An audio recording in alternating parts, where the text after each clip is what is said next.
Before this story begins, pause for just a second. If you believe hidden talent deserves a chance, if you believe kindness can change lives, tap like and subscribe now. Stories like this remind us why.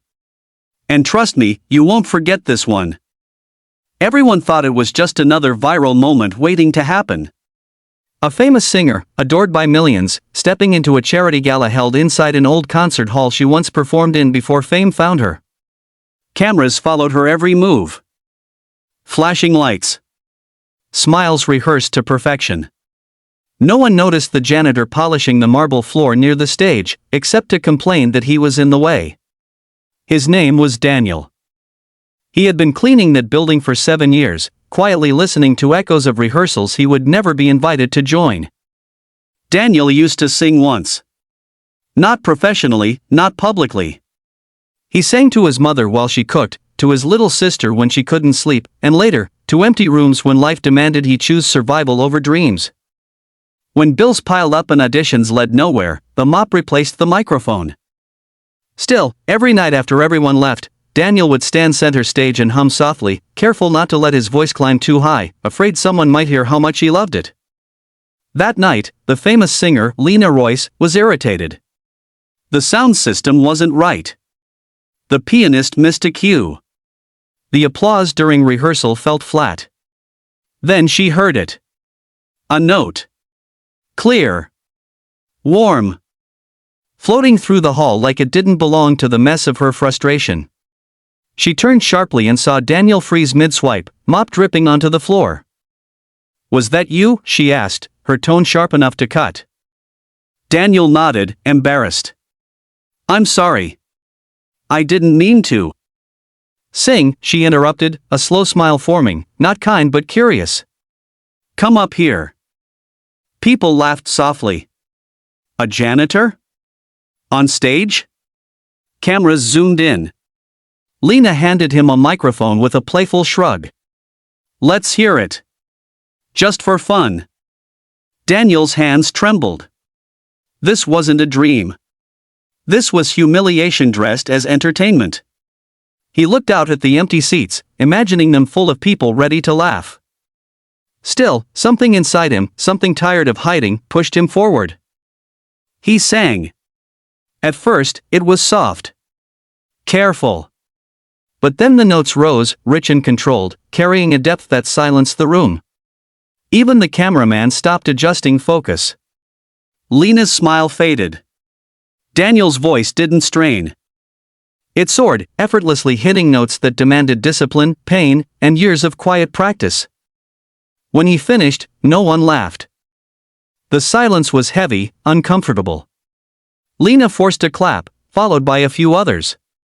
She laughed it off, saying, "Not bad for a janitor, but the damage was done." Something had shifted. She moved on quickly, reclaiming the stage, reclaiming control. Daniel returned to his mop, heart pounding, unsure whether he had just lost his job or something worse, his safe, secret place. The video leaked that same night. Janitor outsings diva spread like wildfire. Comments flooded in. Some mocked. Many praised. Millions watched Daniel's voice crack through their screens, raw and honest. Interviews followed, but Daniel refused them all. He went back to work the next day like nothing happened. Lena, on the other hand, couldn't escape it.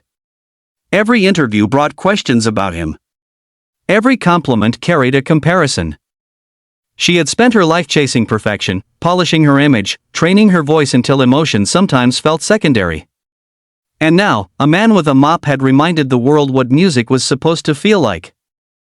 Weeks later, Lena requested Daniel be brought to her studio. He almost didn't go. When he did, she didn't mock him. She didn't smile. She apologized. "I was wrong," she said quietly. "I saw you as a joke because I was afraid. Afraid of being replaced. Afraid of losing relevance. Afraid that she had forgotten why she sang in the first place." She offered him a chance. Not charity. A real audition. A real mentor. Daniel hesitated, his old doubts screaming louder than any applause. But he remembered the silence after his song, the kind that meant people were listening. The road wasn't easy. Critics were harsh. Some called it a publicity stunt. Others said he didn't belong. Daniel struggled with confidence, with stages far bigger than empty halls, with the fear of being seen and judged. But every time he sang like it might be his last chance. Months later, they performed together. Not as Star and Janitor. Not as Mockery. As equals. When Daniel hit the final note, a note Lena once avoided because it demanded vulnerability, not power, the crowd rose to their feet. Lena stepped back, letting him stand alone in the spotlight. That night, Daniel didn't just reclaim a dream. He reminded the world that talent doesn't wear titles, and greatness can come from the quietest places. So if you're watching this with a dream buried under responsibility, remember Daniel. Keep going. Your voice matters. And if this story moved you even a little, like the video, subscribe to the channel, and share it with someone who needs to hear it today.